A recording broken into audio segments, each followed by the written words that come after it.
Hello everyone, welcome to my YouTube channel. तो आज हम पढ़ेंगे factor affecting law of demand. जैसा कि आपको पता है, लॉ ऑफ डिमांड क्या होता है? Inverse relation between price and demand. तो आज हम पढ़ेंगे वो कौन कौन से फैक्टर्स होते हैं जो लॉ ऑफ डिमांड को अफेक्ट करते हैं। सबसे पहला जो फैक्टर है वो है इनकम। जैसे कि आप इसमें देख रहे हैं, मैंने लिखा है higher the income the greater will be the demand.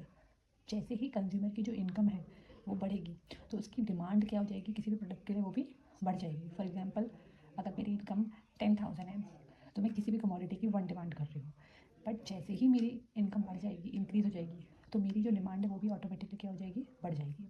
Next है प्राइस ऑफ रिलेटेड गुड। सबसे पहले हम ये बताऊंगी मैं आपको कि रिलेटेड गुड कितने टाइप के होते हैं।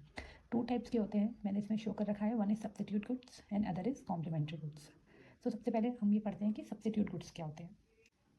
Substitute goods are those goods which can be used in place of each other. Substitute goods वो गुड्स होते हैं जो एक दूसरे की जगह पे हम यूज़ कर सकते हैं। जैसे एग्जांपल है इसके T and coffee. For example, अगर आप टी का कंजप्शन करते हैं और सडनली टी के जो प्राइस है वो बढ़ जाते हैं, तो आप कॉफ़ी पे शिफ्ट हो सकते हैं, क्योंकि दोनों आपको सेम लेवल ऑफ सेटिस्फेक्शन देते हैं। जो लेवल ऑफ सेटिस्फेक्शन आपको टी से मिलता है ऑलमोस्ट सेम सेम है। इसके और भी बहुत सारे एग्जांपल है, पेप्सी हो गया, Coke, the both are substitute goods. Clear है? तो when price of one goods increases the demand of other goods also increases. जैसे ही एक कमोडिटी का प्राइस बढ़ रहा है, जैसे कि चाय का प्राइस बढ़ रहा है, तो दूसरा जो कमोडिटी है उसकी जो डिमांड है वो भी ऑटोमेटिकली इंक्रीज़ हो रही है। चाय का प्राइस बढ़ा तो चाय के जो कस्टमर थे वो किस पे शिफ्ट हो गए, कॉफ़ी पे शिफ्ट हो गए। क्लियर है? नेक्स्ट है कॉम्प्लीमेंट्री गुड्स। अब कॉम्प्लीमेंट्री गुड्स होते क्या है? Complementary goods are those goods which can be which are use together, जो साथ साथ यूज़ होते हैं। जैसे फॉर एग्जांपल, आपका कार एंड पेट्रोल हो गया। यहाँ पे हम एक एक्सेप्शन लेंगे कि जो पेट्रोल है वो केवल कार में यूज़ हो रहा है। अब उस केस में क्या होगा, अगर कार के प्राइस बढ़ेंगे तो जो पेट्रोल है उसकी जो डिमांड है वो भी क्या हो जाएगी, कम हो जाएगी। ये इनवर्स रिलेशन होता है दोनों के बीच। अगर यहाँ पे एक्सेप्शन है कि जो पेट्रोल है वो केवल किस में यूज़ हो रहा है, वो केवल कार में आप यूज़ कर रहे हैं। तो जैसे ही कार का प्राइस बढ़ गया तो पेट्रोल जो कार है लोग वो कम खरीदेंगे। जब कम खरीदेंगे और पेट्रोल केवल कार में ही यूज़ हो रहा है, तो उसकी डिमांड क्या हो जाएगी, ऑटोमेटिकली उसकी डिमांड भी कम हो जाएगी। तो ये हमने पढ़ा substitute goods and complementary goods. ठीक है? नेक्स्ट है own price of the commodity. Commodity का अपना price. When price of a commodity increases then demand of that commodity decreases. जैसे कि मैंने आपको पहले भी बताया था लॉ ऑफ डिमांड भी, जैसे ही किसी कमोडिटी का प्राइस बढ़ जाएगा तो उसकी जो डिमांड है वो क्या हो जाएगी, ऑटोमेटिकली क्या हो जाएगी, कम हो जाएगी। क्लियर है? नेक्स्ट है आपका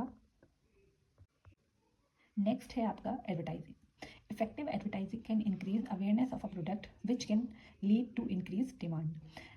किसी भी प्रोडक्ट की एडवर्टाइजिंग अगर अच्छी होती है, हमें अगर देखने में अट्रैक्टिव लगती है वो चीज़ें, तो उसकी जो डिमांड है वो ऑटोमेटिकली इंक्रीज़ हो जाती है। जैसे कि हम देखते हैं कि कोई भी प्रोडक्ट है, कोई स्टार यूज़ कर रहा है या फिर मतलब उसकी एडवर्टाइजिंग बहुत अच्छी है, तो उसकी डिमांड जो है वो क्या हो जाती है, ऑटोमेटिकली इंक्रीज़ हो जाती है। और अगर कोई प्रोडक्ट है जिसकी एडवर्टाइजिंग उतनी अच्छी नहीं है, तो हम उसकी डिमांड क्या कर देते हैं, कम कर देते हैं। नेक्स्ट है आपका consumer preferences. Consumer taste and preferences can affect demand. For example, demand for a product में increase if it become popular. अगर लोगों के टेस्ट के अकॉर्डिंग, हमारे टेस्ट के अकॉर्डिंग मार्केट में प्रोडक्ट्स मिलेंगे तो हमारी जो डिमांड है वो इंक्रीज़ हो जाएगी। और हमारे टेस्ट के अकॉर्डिंग अगर प्रोडक्ट नहीं मिलेंगे हमारी चॉइस के अकॉर्डिंग, तो हम जो है उनको कम प्रेफर करेंगे, हमारी डिमांड क्या हो जाएगी, कम हो जाएगी। तो आज का टॉपिक यही एंड होता है। आई होप आप सबको ये मेरी वीडियो पसंद आई होगी। Like, share and subscribe my channel. And आपको नेक्स्ट कौन सा टॉपिक पढ़ना है, 11th क्लास या 12th क्लास, आप प्लीज़ कमेंट बॉक्स में बताइए, मैं नेक्स्ट टॉपिक वही लेके आऊँगी। Thank you.